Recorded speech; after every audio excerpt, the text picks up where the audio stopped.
नमस्कार दोस्तों, मैं Vijay Tiwari the book society में आपका स्वागत है। जहां हम आज के इस वीडियो के माध्यम से सब्जेक्ट कोड BHIE 144 के कुछ महत्वपूर्ण प्रश्नों की चर्चा आपके साथ करेंगे।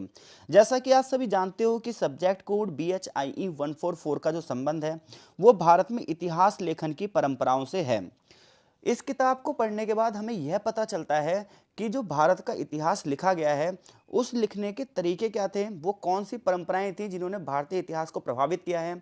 आप सभी जानते हो कि अलग अलग टाइम पे अलग अलग लोगों ने हमारे देश पर शासन किया और हर एक जो परंपरा थी वो अलग तरीके से थी। जैसे फारसी परंपराएं अलग थी, अरेबियन परंपराएं अलग थी, तुर्किश परंपराएं अलग थी। इस तरीके से भारत में जो असमी लोग थे, असम के जो लोग थे उनकी परंपराएं अलग थी, दक्षिण भारत के जो लोग थे इतिहास लिखने के उनकी परंपराएं अलग थी। तो इस किताब में ये सारी चीज़ें बताई गई हैं। सबसे खास बात यह है इस किताब की कि जितने भी क्वेश्चन हैं उनका आंसर एक ही पैटर्न पर होगा। बस आपको क्या है, किताब और उनके लेखक पता होने चाहिए और दूसरा कोई अगर शब्द है तो उसका अर्थ पता होना चाहिए। बाकी 10 के 10 आंसर जो हैं वो एक ही पैटर्न पर होंगे। तो सबसे पहला जो हमारा क्वेश्चन है वो क्वेश्चन ये है कि इतिहास लेखन में राज तरंगिणी के महत्व की चर्चा कीजिए। बहुत इंपॉर्टेंट क्वेश्चन है, कई कई बार आता है। तो जब आप राज तरंगिणी किताब की बात करते हो तो ये किताब कल्हड़ जी ने लिखी है।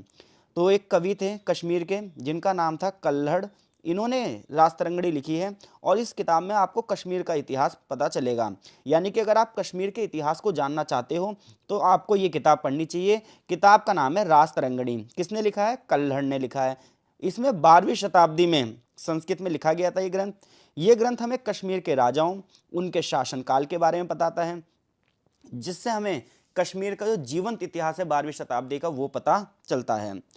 इस किताब की ऐतिहासिकता की अगर हम बात करें तो राज तरंगिणी में जो कल्हड़ ने लिखा है उसके लिए उन्होंने जो प्रामाणिकता का वर्णन किया है, यानी कि जो प्रमाण दिए हैं, जो साक्ष्य दिए हैं, एविडेंस दिए हैं, वो दिए हैं जो प्राचीन शिलालेखों में लिखा हुआ मिला है, सिक्कों पर जो लिखा हुआ मिला है, लोक कथाओं में जो चीज़ें लिखी हैं, ये सारी चीज़ें कल्हड़ ने बहुत ही बारीकी से जो है अपनी किताब राजतरंगिणी में लिखी है। जिससे पता चलता है कि ये किताब भावनाओं में भरकर नहीं लिखी गई है, बल्कि ये प्रमाणिक किताब है, सत्य पर आधारित है। इसमें बहुत सारी चीज़ें जो है वो सही ही लिखी हैं। बट ये भी ध्यान रहे, इतिहास में कोई भी किताब ऐसी नहीं है जो 100% सही भी हो। विस्तृत वर्णन इसमें कश्मीर के राजाओं की वंशावली, यानी कि कौन कौन से राजाओं ने उस समय कश्मीर पर शासन किया है, इसके बारे में पता चलता है। वहाँ का प्रशासन कैसे चलाया जाता है ये पता चलता है। वहाँ की सामाजिक परिस्थितियाँ कैसी थी, राजनीतिक परिस्थितियाँ कैसी थी, इन सब का विस्तृत विवरण आपको मिल जाएगा राज तरंगिणी में। तो इस प्रकार से कश्मीर के इतिहास और भारत के इतिहास को समझने के लिए एक बहुत बड़ा हिस्टोरिकल सोर्स है, बहुत बड़ा ऐतिहासिक स्रोत है। अगर इस किताब की साहित्यिक उत्कृष्टता की बात की जाए तो साहित्य की दृष्टि से भी ये किताब बहुत ही अच्छी है। काव्यात्मक शैली में लिखी गई है, जिससे न सिर्फ इतिहास बल्कि साहित्य भी महत्वपूर्ण बन जाता है। संस्कृत साहित्य में इस किताब का अपना योगदान है, जिससे हमें संस्कृत भाषा की उत्कृष्टता और इसकी सुंदरता के बारे में पता चलता है। सामाजिक और सांस्कृतिक दृष्टिकोण की बात करोगे तो इस किताब से हमें कल्चर के बारे में और सोसाइटी के बारे में भी पता चलता है कि कश्मीर की सामाजिक संरचना कैसी थी, वहाँ कौन से रीति रिवाजों को फॉलो किया जाता था, किन धार्मिक मान्यताओं को फॉलो किया जाता था, उस समय का कल्चर कैसा था। ये तमाम चीज़ें हमें राजतरंगिणी से पता चलेगी। इसके अलावा ये किताब हमें यह भी बताएगी कि किस प्रकार से कश्मीर की धरती पर बौद्ध धर्म, हिंदू धर्म, अन्य धार्मिक परंपराओं फली फूली हैं और ये क्षेत्र जो है वो धार्मिक समृद्धि को दर्शाता है। राजनीतिक घटनाएं जो दिखती हैं इस किताब में वो ये दिखती हैं। कल्हड़ ने बहुत बारीकी से बताया है कि किस प्रकार से राजाओं का उदय हुआ, किस प्रकार से राजवंशों का पतन हुआ, कौन कौन से जो है निर्णायक युद्ध थे, राजनीतिक षड्यंत्र क्या थे। ये सब हमें कल्हड़ की राजनीति किताब जो है हमारी राजतरंगिणी, इससे पता चलता है। इस ग्रंथ में हमें ये भी पता चलता है कि प्रशासन उस समय कैसे चलाया जाता था, कितने टाइप के टैक्स लिए जाते थे, न्याय किस तरीके से किया जाता था। तो उस समय की शासन प्रणाली को समझने के लिए भी आवश्यक है। ये किताब ऐतिहासिक मान्यता है, जो हिस्ट्री में आगे पढ़ाई करना चाहते हैं उनके लिए एक बहुत बड़ा सोर्स है। क्योंकि भारतीय जो इतिहासकार हैं उन्होंने राजतरंगिणी को कश्मीर के इतिहास का एक अनिवार्य स्रोत माना है और ये एक बहुत ही अच्छा उदाहरण है। इसके अलावा राजतरंगिणी को पढ़ने के बाद बाद के जो इतिहासकार हैं उन्होंने कश्मीर के इतिहास को और ज़्यादा विस्तृत किया है। आज भी जो खोज हो रही हैं, जो चीज़ें पता लगाई जा रही हैं, उसमें ये जो किताब है वो एक महत्वपूर्ण भूमिका निभाती है। निष्कर्ष ये निकलता है कि राजतरंगिणी इतिहास लेखन में अपने व्यापक दृष्टिकोण के लिए फेमस है, साहित्यिक गुणवत्ता और प्रामाणिकता के लिए अद्वितीय है। इसका जैसा और कोई ग्रंथ नहीं है जिससे आपको कश्मीर का इतिहास पता चले। तो अगर एग्जामिनर क्वेश्चन पूछता है कि राजतरंगिणी पर लेख लिखिए, तो आप बोलोगे राजतरंगिणी 12वीं शताब्दी के कवि कल्हड़ द्वारा रचित ग्रंथ है, जो कि काव्यात्मक शैली में लिखा गया है, संस्कृत भाषा में लिखा गया है। इस किताब से हमें बड़े पैमाने पर कश्मीर के इतिहास के बारे में पता चलता है, वहाँ के राजाओं के बारे में पता चलता है, उनकी वंशावलियों के बारे में पता चलता है, प्रशासन कैसे चलाया जाता था ये पता चलता है, टैक्स किस प्रकार से लगाए जाते थे यह पता चलता है, कौन कौन से अधिकारी वर्ग होते थे, कौन कौन से बड़े युद्ध हुए हैं, कौन कौन षड्यंत्र रचते थे, ये तमाम चीज़ें हमें पता चलती है। सिर्फ राजनीतिक दृष्टि से नहीं बल्कि इतिहास और संस्कृति की दृष्टि से भी ये ग्रंथ बहुत महत्वपूर्ण है, क्योंकि इससे हमें उस समय के रीति रिवाजों के बारे में पता चलता है, कौन कौन से धर्म, कौन कौन से जाति के लोग वहाँ रहते थे ये भी हमें पता चलता है। तो एक तरीके से एक विस्तृत ग्रंथ है, जो ना सिर्फ इतिहास के लिए बल्कि साहित्य की दृष्टि से भी एक बहुत बड़ा ग्रंथ है। क्वेश्चन नंबर हमारा 2, इतिहास निर्माण में वंशावलियों के महत्व का वर्णन कीजिए। बहुत इंपॉर्टेंट क्वेश्चन है, मोस्ट रिपीटेड क्वेश्चनों में से एक है। अगर आप BHIE 144 की किताब देखोगे तो बहुत मोटी किताब है और उसमें बहुत सारे चैप्टर हैं। तो जो यहाँ पर हम क्वेश्चनों की चर्चा कर रहे हैं मोस्ट रिपीटेड क्वेश्चनों में से एक है भाई। तो अगर आप इन क्वेश्चनों को ध्यान सुन लेते हो तो अगर कोई और भी क्वेश्चन आते हैं तो आपको लिखने का एक पैटर्न मिल जाएगा। तो देखिए, जब आप वंशावली की बात करते हो तो वंशावली मतलब है कि जो राजाओं के वंश के बारे में बता रही है कि इसके बाद कौन राजा बना, उसके बाद कौन राजा बना, उसके बाद कौन सा राजा बना। तो इतिहास निर्माण में वंशावलियों का अपना एक महत्व है, क्योंकि हमें इससे इतिहास लेखन और इतिहास निर्माण के बारे में जो है सहायता मिलती है। इससे सिर्फ राजाओं के वंश के बारे में नहीं पता चलता बल्कि उस समय की सामाजिक स्थिति, राजनीतिक स्थिति और सांस्कृतिक परिवर्तन भी पता चलते हैं। क्योंकि देखो, जब कोई एक राजा आएगा तो अपने तरीके से समाज की संरचना करेगा, समाज में नियम बनाएगा, फिर कोई नया राजा आएगा तो वो अपने तरीके से सामाजिक व्यवस्था को चलाएगा, वास्तुकला को चलाएगा, नए तरीके से चीज़ों को बनाएगा। तो इसलिए ना अगर हम वंशावलियों की बात करें तो हमें सिर्फ ये नहीं पता चलता कि उस राजा के बाद कौन सा राजा है, उसके बाद कौन सा राजा आया, हमें यही पता चलता है कि उस व्यक्ति ने निर्णय कैसे लिए। शासन की हमारी जो समझ है वो मजबूत हो जाती है, शासन कैसे चला जाता है हमें ये पता चल जाता है, राजाओं की नीतियों के बारे में पता चल जाता है, और उन पॉलिसी के आधार पर हम ये मानते हैं कि कौन सा राजा सही है और कौन सा राजा सही नहीं है। तो इस प्रकार से अगर हम वंशावली पढ़ते हैं तो वंशावली से हमें राजवंशों के बारे में पता चलता है, उस समय की सामाजिक व्यवस्था के बारे में पता चलता है, राजनीतिक व्यवस्था के बारे में पता चलता है, सांस्कृतिक व्यवस्था के बारे में पता चलता है। इससे हमें राजवंश में कौन कौन सी परंपराएं चल रही थी ये पता चलता है। तो जब हम वंशावलियों का अध्ययन करते हैं तो हमें शासकों और उनके परिवारों की परंपरा का विवरण मिलता है। इससे पता चलता है कि कौन कौन से राजा ने कब शासन किया है और उनके उत्तराधिकारी कौन थे और उत्तराधिकार को लेकर क्या संघर्ष किया जाता था। ये तमाम चीज़ें हमें पता चलती हैं वंशावलियों से। वंशावलियों में जो तिथियां लिखी यानी कि जो तारीखें लिखी हैं उनसे हमें इतिहास के उस एग्जैक्ट पॉइंट ऑफ टाइम के बारे में भी पता चलता है, जिससे हम तुलना भी कर सकते हैं और क्षेत्रों से। वंशावलियों से हमें राजनीतिक और समाज की संरचना कैसी है यही पता चलता है। हमें यह भी पता चलता है कि राजा के बाद दूसरे राजा को सत्ता कैसे प्राप्त होती थी। कुछ राजवंशों में अधिकार के लिए संघर्ष होते थे, जबकि कुछ परिवारों में बड़े बेटे को राज सत्ता सौंप दी जाती थी और बाकी लोग इसे मान भी लेते थे। वंशावलियां हमें सोशल स्ट्रक्चर के बारे में बताती हैं कि समाज में किस वर्ग को उच्च दर्जा मिला हुआ था और किस वर्ग को निम्न दर्जा मिला हुआ था। ये भी हमें वंशावलियों से पता चलता है। उस समय का धर्म, उस समय की संस्कृति, उस समय की परंपराएं, ये सब हमें वंशावलियों से समझने में मदद मिलती है। किस राजा ने किस विशेष धर्म को बढ़ावा दिया, किस विशेष देवी देवता से खुद को जोड़ा, किन मंदिरों का निर्माण करवाया, किन जो है धार्मिक स्थलों का निर्माण करवाया, ये तमाम चीज़ें हमें वंशावलियों से पता चलती है। इतिहास के अध्ययन के लिए या जो बच्चे इतिहास पर रिसर्च करना चाहते हैं, अनुसंधान करना चाहते हैं, उनके लिए वंशावलियाँ अध्ययन का एक बहुत बड़ा सोर्स है। यानी कि जो बच्चे इतिहास में अपना करियर आगे बढ़ाना चाहते हैं, इसमें रिसर्च करना चाहते हैं, PhD करना चाहते हैं, उनके लिए वंशावलियाँ एक बहुत ज़्यादा महत्वपूर्ण ऐतिहासिक स्रोत है। निष्कर्ष ये निकलता है कि वंशावलियाँ इतिहास लेखन में एक अनिवार्य साधन है, जो राजनीतिक, सामाजिक और सांस्कृतिक इतिहास को गहराई से समझने में मदद करती हैं। आशा करता हूँ अगर वंशावली का कोई क्वेश्चन आएगा तो आप डेफिनेटली उस क्वेश्चन को कर देंगे। अगला क्वेश्चन है हमारा, ये तो क्वेश्चन आता ही आता है पेपर में कि इतिहास लेखन में जिया और बर्नी के योगदान का वर्णन कीजिए। तो जब आप जिया और बर्नी की बात करोगे तो जो हमारे देश की मिडिवल हिस्ट्री है यानी कि मध्यकालीन भारत है, उस समय की हिस्ट्री आपको जिया और बर्नी की किताबों से पता चल जाएगी। तो जिया और बर्नी मध्यकालीन भारत के एक बहुत बड़े इतिहासकार थे। इतिहास लेखन में इनका योगदान बहुत तगड़ा है। और अगर आपको खासतौर पे दिल्ली सल्तनत के शासनकाल के दौरान सत्ता कैसे चलाई जाती थी, नियम कैसे बनाए जाते थे, राजा के क्या क्या कार्य होने चाहिए, उसके बारे में बर्नी ने अपने विचार दिए हैं। तो बर्नी की कुछ प्रमुख किताबें हैं, जिनमें से एक किताब है तारीख-ए-फिरोजशाही।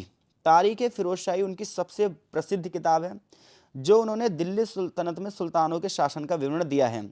इस ग्रंथ में राजा बलबन से लेकर राजा फिरोज शाह तुगलक के शासनकाल का पूरे विस्तार से वर्णन किया गया है।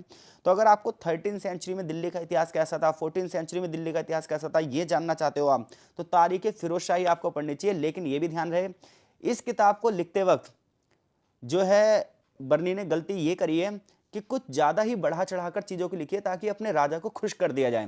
क्योंकि ज़्यादातर तो इतिहासकार हैं वो किसी ना किसी राजा के संरक्षण में इतिहास लिखते हैं। तो जब वो किसी राजा के संरक्षण में इतिहास लिखते हैं तो वो ये ध्यान रखते हैं कि हमें अपने राजा को वीर दिखाना है और बाकी लोगों को कमज़ोर दिखाना है। तो इस वजह में कई बार ना अतिशयोक्ति का प्रयोग कर लेते हैं, यानी कि कुछ चीज़ें इतनी बढ़ा चढ़ाकर लिख देते हैं जिसका राजा से कोई संबंध नहीं है। तो इतिहास की किताबों को पढ़ते वक्त हमें ये जरूर ध्यान में रखना चाहिए कि कई बार चीज़ें जो हैं वो राजाओं को खुश करने के लिए लिखी जाती हैं। और ऐसी एक किताब है तारीख फिरोज शाही। लेकिन फिर भी इससे हमें उस समय के बहुत तगड़े इतिहास के बारे में पता चलता है। इससे हमें उस समय की राजनीतिक घटनाओं के बारे में पता चलता है, प्रशासनिक नीतियों के बारे में पता चलता है, सल्तनत के दौरान क्या क्या सामाजिक परिवर्तन हो रहे हैं ये पता चलता है, बलबन की लौह रक्त की नीति के बारे में पता चलता है कि किस प्रकार से वो कन्वर्ट करवा रहा है लोगों को, किस प्रकार से राजनीति में उसने धर्म का हस्तक्षेप किया है। ऐसी एक किताब है फतवा ए जहांदारी। बर्नी ने इस किताब में यह बताया है कि शासन करते समय राजा को किन किन नियमों का पालन करना चाहिए, यानी कि नैतिकता के बारे में बताया है, न्याय कैसे चलाना चाहिए यह बताया गया है, सुल्तान की क्या क्या जिम्मेदारी होनी चाहिए यह बताया है। हालांकि जो बर्नी है वो एक आदर्श मुस्लिम राज्य चाहता था, इसलिए वो ये चाहता था कि जो राजा है वो शरिया के नियमों के हिसाब से नियम चलाए। तो बर्नी का योगदान जो है वो इस्लामिक स्टेट के लिए तो बढ़िया है कि इस्लामिक जो राज्य हैं उनके लिए उसने जो नियम बताए एक राजा के अंदर क्या क्या गुण होने चाहिए वो तो बढ़िया है, बट एक सेक्युलर कंट्री के लिए बिल्कुल भी ठीक नहीं है। तो उस समय का जो इतिहास है वो इसी तरीके का था। इतिहास लेखन में बर्नी ने राजनीतिक संरचना का गंभीर रूप से प्रयोग किया है। उसने सुल्तान की नीतियों का, सुल्तान के निर्णयों का और न्याय व्यवस्था का मूल्यांकन किया है। इतना ही नहीं, उसने सामाजिक और सांस्कृतिक को भी बताया है। उसके लेखन से पता चलता है कि उस समय विभिन्न धार्मिक, विभिन्न सांस्कृतिक परिस्थितियों के लोग भारत में रहते थे और उनके बीच में असमानता थी। बर्नी ने जो लिखा है वो आलोचनात्मक लिखा है, यानी कि क्या क्या सुधार होने चाहिए, क्योंकि ये चाहता था कि बिल्कुल इस्लामिक रूल के हिसाब से शासन होना चाहिए, तो इसलिए इन्हें राजा की आलोचना भी की है। खैर कुछ भी हो, उनके कार्य दिल्ली सल्तनत के राजनीतिक और प्रशासनिक ढांचे को समझने का एक महत्वपूर्ण स्रोत है कि उस समय का प्रशासनिक ढांचा कैसे चलाया जाता था। उनकी लिखावट इतिहास की घटनाओं का तो विवरण देती ही देती है, बल्कि उस समय के इतिहास की गहराइयों को भी बताती है। निष्कर्ष ये निकलता है कि जिया और बर्नी का योगदान इतिहास लेखन में तो महत्वपूर्ण है, लेकिन जो उनकी ऐतिहासिक किताबें हैं उसे हमें पढ़ते वक्त सावधान रहना चाहिए कि राजनीतिक सामाजिक परिस्थितियां उस समय की कैसी थी, क्योंकि जब समय बदलता है तो इतिहास लेखन की परंपरा भी बदल जाती है और प्रशासन करने के तरीके भी जो हैं वो बदल जाते हैं। क्वेश्चन नंबर 4, ये भी मोस्ट रिपीटेड क्वेश्चनों में से एक है कि रंजीत गुहा के लेखन के विशेष संदर्भ में सबाल्टर्न इतिहास लेखन पर टिप्पणी कीजिए। सेकंड लास्ट चैप्टर है आपकी किताब का ये कि सबाल्टर्न लेखन क्या होता है। तो देखो, तो रंजीत गुहा भारत के एक बहुत बड़े इतिहासकार रहे हैं और सबाल्टर्न स्टडीज कलेक्टिव के संस्थापक यानी कि फाउंडर भी रहे हैं और बहुत बड़े इतिहासकारों में से एक रहे हैं। अब जो ये सबाल्टर्न अध्ययन होता है इसका मतलब पता क्या होता है? इसका मतलब ये होता है इतिहास के उन पक्षों को उजागर किया जाए जिसे अनदेखा कर दिया गया था, यानी कि प्रारंभ में हिस्ट्री लिखते वक्त जिन जिन चीज़ों को अनदेखा किया गया था उन चीज़ों को उजागर करना सबाल्टर्न लेखन का मुख्य उद्देश्य है। तो सबाल्टर्न लेखन की बात करें तो सबाल्टर्न लेखन का मतलब क्या है? ये एक संस्था बनाएगी और इस संस्था का प्रमुख उद्देश्य ये था कि इसमें इतिहासकारों की एक टीम काम करेगी और ये इन चीज़ों पर काम करेगी जिस चीज़ को इतिहास ने अनदेखा कर दिया था, पुराने इतिहास ने अनदेखा कर दिया था, अब ये वो चीज़ें लिख रहे हैं। तो अगर हम बात करें तो सबाल्टर्न लेखन ने पारंपरिक इतिहास की आलोचना करी है। इन्होंने कहा है कि औपनिवेशिक शासन के दौरान जो इतिहास लिखा गया वो इस तरीके से लिखा गया कि पश्चिमी संस्कृति को तो विकसित दिखाया जाए और भारत की संस्कृति को कमजोर। ये हमेशा ध्यान रहे, इतिहास लेखन में गलतियां होती हैं। जैसे मान लो कोई ब्रिटिशर्स है और वो 1857 के विद्रोह के बारे में लिख रहा है, तो वो पता है क्या करेगा? वो ये दिखाएगा कि भारतीय लोगों की गलती थी, इसी वजह से सेना को आक्रमण करना पड़ा, और वो अपने आप को वीर दिखाएंगे, हमें कमजोर दिखाएंगे। तो ये हमेशा होता है, जो व्यक्ति इतिहास लिख रहा है हमें ये देखना चाहिए कि उस व्यक्ति ने किस सिचुएशन में इतिहास लिखा है, वो व्यक्ति किस क्षेत्र का है, उसकी क्या विचारधारा है। ये नहीं कि हमने कोई किताब पढ़ी और बिल्कुल उसे सच मान लिया। तो ये किताब आपको यही पढ़ा रही है कि इतिहास पढ़ते वक्त ये मत मान लो कि 100% ये सही है, हमें ये भी पढ़ना होता है कि इतिहास को पढ़ने का तरीका क्या है और हमारी खुद की थॉट क्या निकलती है। तो जो सबाल्टर्न लेखन है वो यही कह रहा है कि औपनिवेशिक और कुलीन दृष्टिकोण से इतिहास लिखा गया है। इन्होंने कहा पारंपरिक इतिहास जो है गलत लिखा गया है, मुख्य रूप से औपनिवेशिक अधिकारियों ने लिखा है और उन्होंने इस हिसाब से लिखा है कि वो अपनी परंपरा को आगे दिखाएं। उन्होंने आम जनता की भूमिका तो कहीं लिखी ही नहीं है।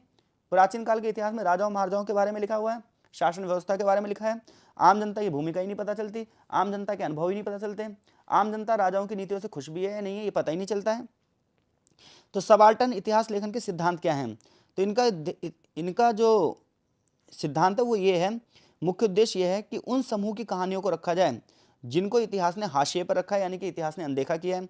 जैसे किसानों के बारे में ढूंढा जाए, मजदूरों के बारे में ढूंढकर लिखा जाए, आदिवासियों के बारे में, उनकी परंपराओं के बारे में लिखा जाए। ये दृष्टिकोण समाज के निचले वर्ग से ऊपर की तरफ जाने की बात करता है, जबकि जो पहले इतिहास लिखा जाता था वो ऊपर से नीचे की ओर आता था, यानी कि राजाओं के सारे बस वंशावली लिखनी है, राजाओं ने क्या किया ये लिखना है, जनता खुश है नहीं है, जनता उन चीज़ों को फॉलो कर रही नहीं कर रही कोई मैटर नहीं है। तो सबाल्टर्न इतिहास लेखन जो है वो नीचे से ऊपर की प्रवृत्ति की ओर बात कर रहा है, यानी कि साधारण जनता क्या फील करती थी, उसको उन नियमों से संतुष्टि थी या नहीं थी, उन्हें कितना प्रताड़ित किया जाता था, कितना अत्याचार किया जाता था, ये तमाम चीज़ें यहाँ पर उजागर की जानी चाहिए। तो रंजीत गुहा उनके सहयोगियों ने समानांतर इतिहास की अवधारणा प्रस्तुत की। उन्होंने कहा कि जो सांस्कृतिक गतिविधियां हैं, लोगों ने कैसे विरोध किया, राजा के खिलाफ कैसे धरने प्रदर्शन किए या ब्रिटिशर्स के खिलाफ कैसे धरने प्रदर्शन किए, ये तमाम चीज़ें इन्होंने लिखी हैं। रंजीत गुहा के योगदान की बात करें, the elementary aspects of peasant insurgency in colonial India, ये इनकी किताब है जिसमें उन्होंने किसानों के विरोध के बारे में लिखा है और ये दिखाया है कैसे अंग्रेजों के खिलाफ इन लोगों ने आंदोलन किए थे। संपादित सबाल्टर्न स्टडीज के खंड, गुहा ने कई खंडों को संपादित किया है और भारतीय उपमहाद्वीप के अलग अलग हिस्सों में अलग अलग पहलुओं को उजागर किया है। सबाल्टर्न एकेडमी की बात करें तो इसे अंतर्राष्ट्रीय स्तर पर मान्यता मिली है। अमेरिका, अफ्रीका और अन्य क्षेत्रों के एकेडमिक स्टडीज़ में भी ये पढ़ाई जा रही है। इसने इतिहासकारों को प्रेरित किया है कि वो अब नए तरीके से इतिहास लिखें और इतिहास ऐसा लिखें कि जनता के प्रत्येक वर्ग को वो इतिहास में समाहित करें। निष्कर्ष ये निकलता है कि रंजीत गुहा के नेतृत्व में जो सबाल्टर्न इतिहास लेखन लिखा गया है, इसने इतिहास को बहुत गहराई से प्रभावित किया है।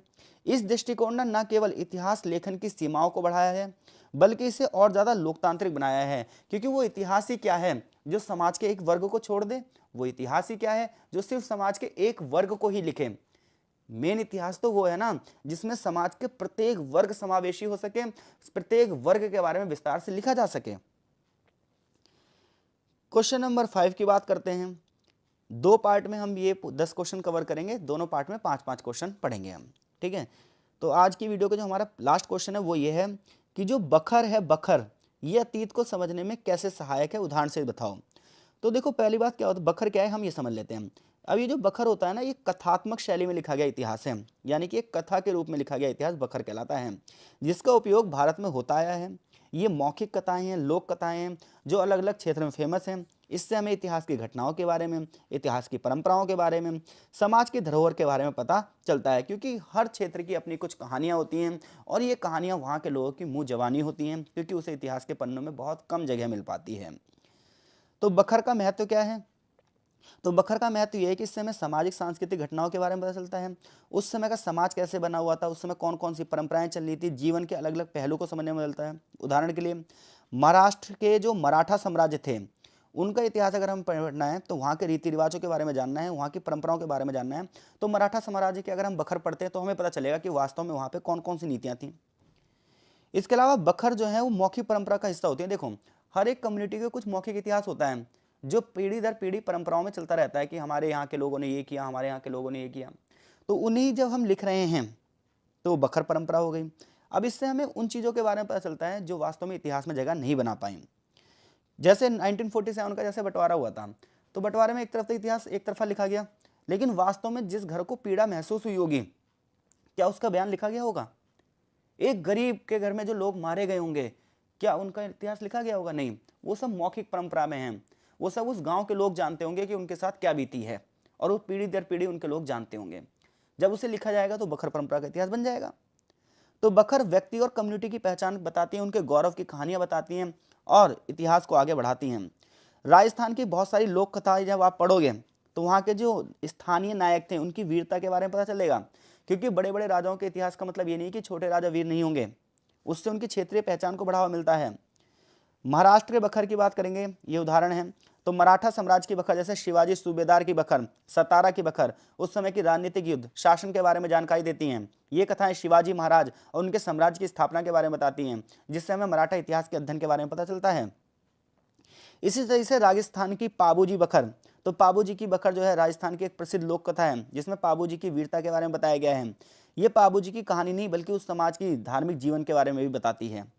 निष्कर्ष ये निकलता है कि बकर अतीत को समझने में महत्वपूर्ण है, क्योंकि ये इतिहास की ऐसी कहानियां हैं जिसमें व्यक्ति के बारे में, वहाँ की घटनाओं के बारे में और समाज के बारे में पता चलता है।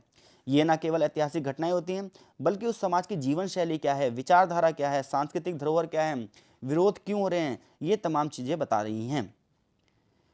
तो ये 5 क्वेश्चन जो हमने पढ़े हैं, आशा करता हूँ इनमें से कोई भी क्वेश्चन पेपर में आया तो आप डेफिनेटली कर देंगे कि किस प्रकार चरित्र ग्रंथीय रचनाएं ऐतिहासिक लेखन के रूप में स्वीकार की जा सकती हैं।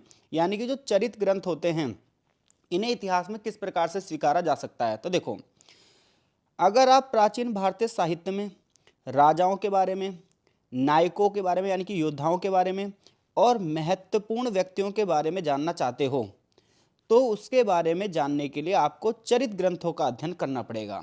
यानी कि चरित्र ग्रंथ का महत्व क्या है? तो चरित्र ग्रंथ का महत्व यह है कि प्राचीन और मध्यकालीन भारत में जो हमारे राजा रहे हैं, जो योद्धा वर्ग रहे हैं और जो महत्वपूर्ण व्यक्ति रहे हैं, अगर हम उनके जीवन के बारे में जानना चाहते हैं, उनके जीवन की उपलब्धियों के बारे में जानना चाहते हैं, तो हमें इन चरित्र ग्रंथों का अध्ययन करना चाहिए। ठीक है। अब ऐतिहासिक स्रोत के रूप में इनका क्या महत्व है? तो महत्व ये है कि चरित्र ग्रंथ जो हैं वो व्यक्तियों के जीवन के बारे में बता रहे हैं, उनका शासनकाल कब से कब तक रहा यह पता चलता है, और उस समय की क्या क्या महत्वपूर्ण घटनाएं थी ये भी हमें इससे पढ़कर पता चलता है। तो इसका मतलब ये जो हमारे चरित्र ग्रंथ होते हैं इनसे हमें उस समय की राजनीतिक स्थिति, सामाजिक स्थिति और सांस्कृतिक धारा को समझने में मदद मिलती है। इसके अलावा उस समय का समाज कैसा था, संस्कृति कैसी थी, रीति रिवाज कैसे था, राज्य और समाज के बीच में संबंध क्या थे, ये भी पता चलता है। लेकिन ध्यान रहे, जब आप चरित्र का अध्ययन करते हैं तो इसमें कुछ समस्याएं भी होती हैं और इन समस्याओं को ध्यान में रखकर ही हमें आगे चीज़ें पढ़नी चाहिए। ज़्यादातर चरित्र ग्रंथ ऐसे होते हैं जिसमें अतिशयोक्ति यानी कि चीज़ों को बढ़ा चढ़ाकर लिखा जाता है, चमत्कारी घटनाओं के बारे में लिखा जाता है। तो ऐसे में जब हम किसी चरित्र ग्रंथ को पढ़ रहे हैं तो हमें ये भी ध्यान में रखना चाहिए कि उसमें कुछ घटनाओं को बढ़ा चढ़ाकर लिखा होगा, कुछ इस तरीके से लिखा होगा कि वो जो राजा है उस राजा के लिए वो बेहतरीन ग्रंथ हो, क्योंकि ज़्यादातर जो चरित्र हैं वो राज कवियों के द्वारा लिखे गए हैं। अब ये जो कवि होते थे ये क्या करते थे, अपने राजा को खुश करने के लिए उनकी वीरता का बखान बड़े बड़े चढ़े शब्दों में करते थे। दूसरी बात यह है कि जब हम किसी चरित्र को पढ़ रहे हैं तो हमें ये देखना पड़ेगा जो लेखक है उस लेखक का दृष्टिकोण क्या है, क्योंकि कई बार जो व्यक्ति जिस दृष्टिकोण से प्रभावित होता है वो उसी तरीके से इतिहास को लिखता है। अब ऐसे में हम अगर किसी किताब को पढ़ रहे हैं और हम ये मान लेते हैं कि वो बिल्कुल 100% सही होगी, तो ऐसा नहीं है, क्योंकि राजा राम मोहन राय ने एक स्टेटमेंट दी थी कि कोई भी किताब ऐसी है ही नहीं जो 100% सही हो, हर किताब में कुछ ना कुछ गलतियां होती हैं, चाहे वो धार्मिक किताब हो चाहे ऐतिहासिक किताब हो। तो ऐसे में हम कैसे पढ़ें? तो जब हम चरित्रों का अध्ययन करते हैं तो हमें उनके साथ के समय में और जो किताबें लिखी गई हैं उसके साथ उसका कंपैरिजन करना चाहिए, तो उससे हमें पता चलेगा कि चीज़ें सही हैं या गलत हैं। उदाहरण के लिए आपको अगर राजा हर्षवर्धन के बारे में जानना है तो एक किताब है हर्षचरित, जो कि उनके कवि बाण भट्ट द्वारा लिखी गई थी। इसमें हमें राजा हर्षवर्धन के शासनकाल के बारे में पता चलेगा, उनकी उपलब्धियों के बारे में पता चलेगा, साथ ही उस समय की सामाजिक राजनीतिक जो घटनाएं हैं उनके बारे में पता चलेगा। निष्कर्ष ये निकलता है कि अगर हम चरित्र ग्रंथों का अध्ययन करते हैं तो ये इतिहास की तो जानकारी देते ही देते हैं, लेकिन हमें इन्हें पढ़ते वक्त ध्यान रखना चाहिए कि ये सही हैं या गलत हैं, क्योंकि कई बार बहुत सारी चीज़ें बढ़ा चढ़ा कर लिखी हैं। तो ऐसे में हमें कंपैरेटिव स्टडी यानी कि तुलनात्मक अध्ययन करके वो सारी चीज़ें समझनी चाहिए। क्वेश्चन नंबर 7 बहुत बढ़िया क्वेश्चन है ये हमारा। राय वाचकमु ऐतिहासिक ग्रंथ के महत्व का वर्णन कीजिए। तो सबसे पहले हमें जो ये राय वाचकमु वर्ड है इसका मतलब पता होना चाहिए, और इसका मतलब है राजा के विवेकपूर्ण संवाद। तो राजा जब बातचीत करते थे अपने मंत्रियों से, राज दरबार में जब न्याय करते थे, तो वो सारी चीज़ें जो लिखी गई हैं उसे ही राय वाचकमु कहा जाता है या फिर राजा के विवेकपूर्ण संवाद कहा जाता है। तो इससे हमें मध्यकालीन भारत के बारे में अगर इतिहास हम समझना चाहते हैं, समाज के प्रति राजा के विचार समझना चाहते हैं, राजनीति में किस प्रकार से पॉलिसीज चलाई जाती हैं ये समझना चाहते हैं, तो ये ग्रंथ हमें बहुत मदद करते हैं, खास तौर पर दक्षिण भारत के इतिहास के लिए। तो साउथ इंडिया की सामाजिक स्थिति कैसी थी, राजनीतिक स्थिति कैसी थी, सांस्कृतिक स्थिति कैसी थी, इन सब का अध्ययन हम राय वाचकमु पढ़कर बहुत अच्छे से समझ सकते हैं। इनका महत्व क्या है? इनका महत्व ये है, ये उस समय के प्रामाणिक स्रोत हैं, यानी कि बिल्कुल लीगल सोर्स हैं, और हमें ये उस समय की बिल्कुल सटीक जानकारी देते हैं। इनसे हमें राजनीतिक इतिहास, दक्षिण भारत के जो महत्वपूर्ण राज्य थे उनका वर्णन मिलता है, दक्षिण भारत के राजाओं की वंशावली के बारे में पता चलता है, उन्होंने किन किन राजाओं से युद्ध लड़ा, युद्ध का कारण क्या था, ये तमाम चीज़ें पता चलती हैं। राय वाचकमु उस समय के समाज जो था उसके विभिन्न वर्गों के बारे में, उस वर्ग की भूमिका के बारे में, समाज का स्ट्रक्चर क्या था, वर्ण व्यवस्था थी या नहीं थी, ये तमाम चीज़ें हमें इनसे पता चल जाती हैं। उस समय की कला क्या थी, साहित्य क्या था, संस्कृति क्या था, ये सब हमें राय वाचकमु से पता चलता है। इसके अलावा धार्मिक महत्व की भी हैं, इसमें बहुत सारी धार्मिक परंपराओं के बारे में पता चलता है। दार्शनिक ग्रंथ भी हैं, इसमें हमें बौद्धिक विचारों के बारे में भी पता चलता है। तो दक्षिण भारत का अगर आप इतिहास जानना चाहते हो तो राय वाचकमु आपके लिए बहुत बढ़िया ग्रंथ है। और जब आप आंसर लिखोगे तो अपने आंसर में देखो, ये जो हमारी किताब है ना BHIE 144, ये किताब हमारी है भारतीय इतिहास लेखन की परंपराएं। तो जब देखो इतिहास तो हमें सामाजिक व्यवस्था, राजनीतिक व्यवस्था, सांस्कृतिक व्यवस्था, धार्मिक व्यवस्था ही बताएगा। वो अलग चीज़ है कि साउथ इंडिया का कल्चर क्या है लिखने का, नॉर्थ इंडिया का कल्चर क्या है लिखने का, नॉर्थ ईस्ट का कल्चर क्या है लिखने का। तो बस ये शब्दों का खेल है। इस किताब के आंसर के सारे पैटर्न जो हैं वो बिल्कुल सेम होंगे। एक एक एग्जाम्पल आप लिख दोगे। तो कुल मिलाकर अगर आप राय वाचकमु की बात करते हो तो इतिहास लेखन में महत्वपूर्ण ग्रंथ हैं जो दक्षिण भारत के मध्यकालीन इतिहास की समझ को हमें गहराई प्रदान करते हैं। और उस आज के जो रिसर्चर हैं, जो इतिहास पर रिसर्च कर रहे हैं, लोग शोध कर रहे हैं, उनके लिए ये बहुत बढ़िया सोर्स हैं जिससे उन्हें दक्षिण भारत के बारे में पता चल जाएगा। ये क्वेश्चन बहुत बढ़िया है हमारा कि इतिहास का अगर हमें पुनर्निर्माण करना है तो उसमें अभिलेख और प्रशस्तियों का क्या योगदान है। तो देखो सबसे पहले हम अभिलेख शब्द का अर्थ समझते हैं क्या होता है। तो देखो अभिलेख का अर्थ होता है कि प्राचीन काल में किसी भी ठोस वस्तु पर जो उत्कीर्णित किया जाता था उसे लेख कहते थे। जैसे दीवारों पर लिखा है, औजारों पर लिखा है, मृद भांडों पर लिखा यानी कि बर्तनों पर लिखा है, किसी शिलालेख यानी कि पत्थरों पर लिखा है, ये सब अभिलेख कहलाते थे। तो अभिलेख मतलब प्राचीन काल में किसी ठोस चीज पर उत्कीर्णित किया गया लेख क्या है, अभिलेख है। अगर आप राजा अशोक के बारे में जानकारी चाहेंगे तो राजा अशोक के बारे में सबसे ज़्यादा जानकारी उनके अभिलेखों से ही पता चलती है। और सबसे पहले अभिलेख उन्हीं के पढ़े भी गए हैं हमारे देश में, जो कि ब्राह्मी, खरोष्टी, अरामाइक लिपियों में लिखे गए थे। अब बात आती है प्रशस्तियाँ क्या हैं। तो प्रशस्ति एक ऐसे लेख होते हैं जो राजा की प्रशंसा में लिखे जाते हैं। तो राजा की प्रशंसा में लिखे गए लेख क्या कहलाते हैं, प्रशस्ति कहलाते हैं। और सबसे जो बढ़िया प्रशस्ति मानी जाती है वो है राजा समुद्रगुप्त की प्रशस्ति, जिसका नाम है प्रयाग प्रशस्ति, जो उनके राजकवि हरिशेन ने लिखी थी। तो अभिलेख क्या होते हैं, प्रशस्ति क्या होते हैं, मैं आशा कर रहा हूँ ये दोनों वर्ड आप समझ गए हो आप।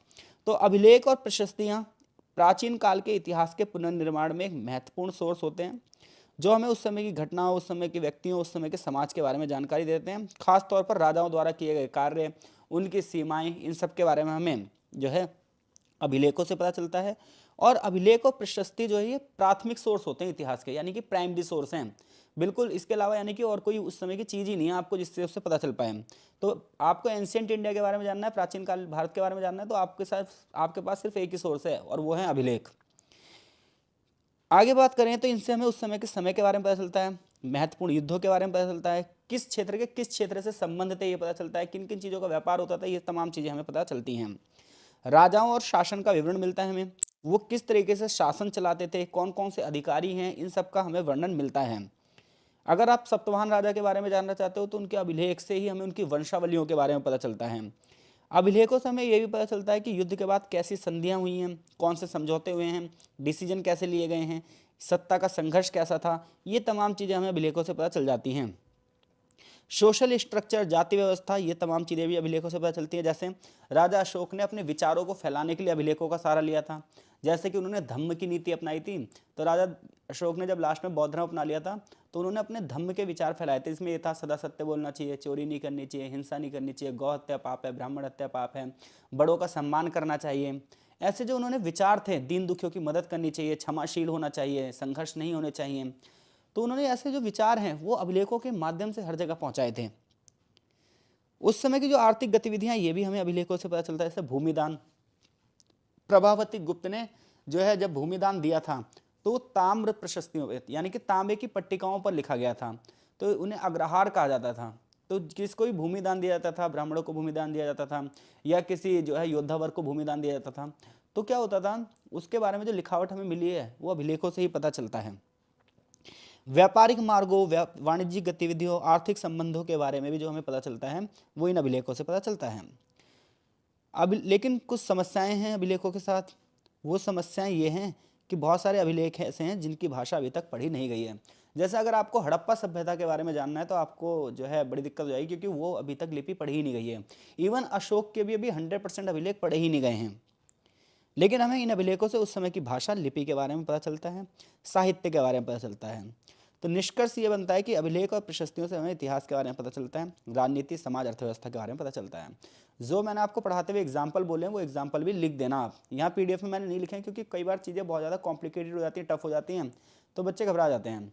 तो इसलिए मैं वो आपको समझाता जा रहा हूँ, तो वो चीज़ें भी आप मेंशन कर देना एग्जाम्पल्स में। क्वेश्चन नंबर हमारा 9 है कि अगर हमें असम की हिस्ट्री जाननी है तो उसमें बुरुंजी का क्या महत्व है। तो बुरुंजी का क्या महत्व है, तो देखो सेम वही, अगर असम के अहोम राजवंश के बारे में आप जानना चाहते हो तो जो बुरंजी साहित्य है वो उनके बारे में जानकारी देता है। सेम पैटर्न इस आंसर का भी रहेगा कि असम के इतिहास के लिए प्राथमिक स्रोत कौन से हैं, बुरंजी हैं। अभी मैंने थोड़ी देर पहले बताया था आपको कि दक्षिण भारत के इतिहास के लिए जानने में आपको क्या है, रायवाचकमू है, संगम ग्रंथ हैं, तो ये सारे हमें साउथ इंडिया के बारे में बताएंगे। असम का इतिहास जान रहे हो तो असम का जो इतिहास लिखा जा रहा है उसे बुरंजी साहित्य कह रहे हैं। कौन साहित्य कह रहे हैं, बुरंजी साहित्य कह रहे हैं। तो बस हमें ये ध्यान रखना है कि कौन सा साहित्य किस क्षेत्र में फेमस है। बाकी आंसर सेम रहेगा कि उस समय की घटनाएं पता चलेंगी, टाइम पीरियड पता चलेगा, युद्ध पता चलेगा, प्रमुख घटनाएं पता चलेंगी। असम के जो अहोम राजा हैं उनका शासनकाल कब से कब तक चला, उन्होंने पॉलिसी कब से कब तक चलाई, एडमिनिस्ट्रेशन उन्होंने कैसे चलाया, इस सब का इतिहास हमें बुरंजी साहित्य से पता चलता है। बुरंजी साहित्य में हमें असम के जो राजा थे उनके युद्ध, संधि, क्षेत्रीय संघर्ष के बारे में पता चलता है। ये युद्ध क्यों होते थे, संघर्ष क्यों होते थे, ये पता चलता है। असम में समाज कैसा था, कौन कौन सी जातीय समूह थे, कौन कौन सी कम्युनिटी थी, इन सब के बारे में भी हमें पता चलता है। असम के साहित्य में बुरंजी से हमें धार्मिक परंपराओं, सांस्कृतिक गतिविधियों और त्योहारों के बारे में भी पता चलता है।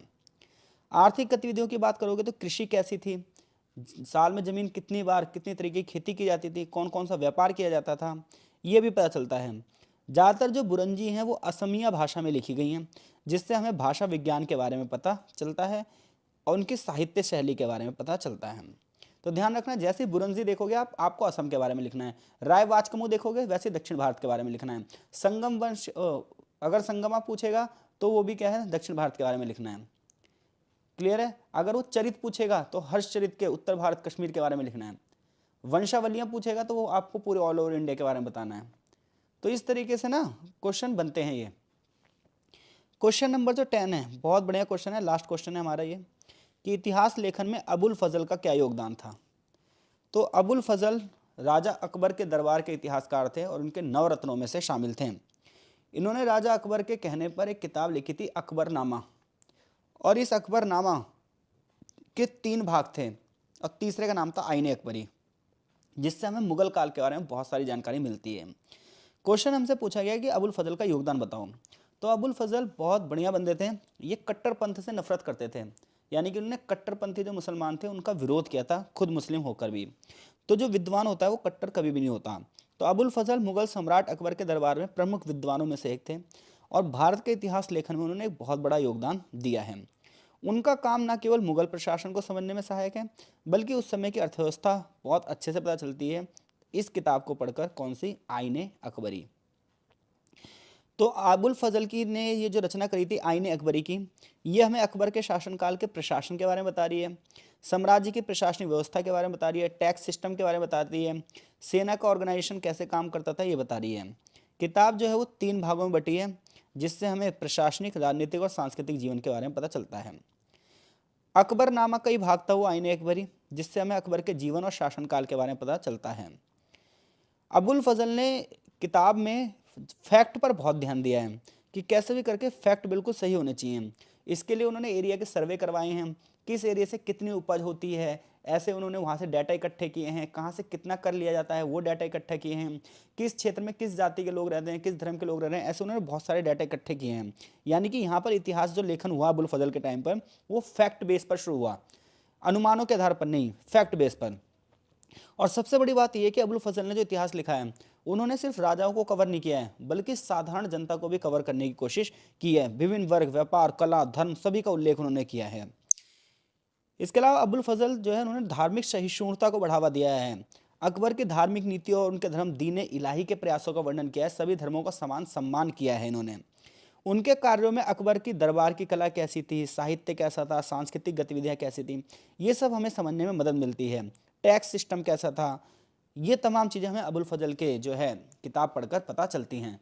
तो अबुल फजल जो हैं अकबर के दरबार के इतिहासकार हैं, उनके नवरत्नों में से एक हैं और भारत के इतिहास लेखन में उनका बड़ा योगदान है। खासतौर पर उन्होंने थोड़ा सा धर्मनिरपेक्ष दृष्टिकोण अपनाया था। तो अगर क्वेश्चन इन 10 में से कोई सा भी आता है तो मैं आशा करता हूँ कि आप इन सभी प्रश्नों के उत्तर बहुत इजी वे में दे दोगे। पिछली वीडियो में हमने 5 क्वेश्चन कवर किए थे और इस वीडियो में भी हमने 5 क्वेश्चन कवर किए हैं। तो बहुत बहुत धन्यवाद, मिलते हैं आपसे नेक्स्ट सब्जेक्ट कोड में।